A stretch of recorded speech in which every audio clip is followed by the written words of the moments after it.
मंडळी, आपले या चॅनलवर व्हिडिओ येत नाहीत कारण माझी सर्जरी झालेली आहे. सर्जरी मागच्या 10 तारखेला झाली होती. तरी देखील आम्ही कोल्हापुरी चॅनलवर मी ॲक्टिव्ह होते. पण या चॅनलवर ॲक्टिव्ह व्हायला मला जमत नव्हतं, म्हणजे मला त्रास अजूनही होतो. पण माझे लेकरू म्हटलं, आई मला पण चॅनलमध्ये यायचे, मला पण छोट्या बाकी मुलांसारखं यूट्यूब चॅनल पाहिजे. तर म्हटलं थोडीशी याला मदत करूया. बोल आता काय बोलणार?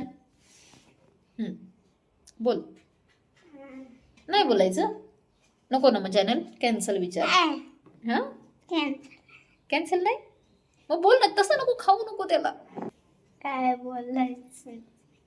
हा काय नाही बोलायचं, नको कॅन्सल विचार. मगाशी बसला मागं लागला होता मला, मोबाईल दे मोबाईल दे मोबाईल दे. आता विचार कॅन्सल झाला ना? नाही. मग बोल. काय बोलायचं मलाच नाही. मग कसलं युट्यूबर बनायचंय तुला? ते नाही का लहान मुलांना व्हिडिओ दाखवतात, लहान मुलांचे चॅनल दाखवतात, ते बघून डोक्यात घुसलं होतं. आता कॅन्सल झालं. आता कॅमेऱ्याची भीती वाटते.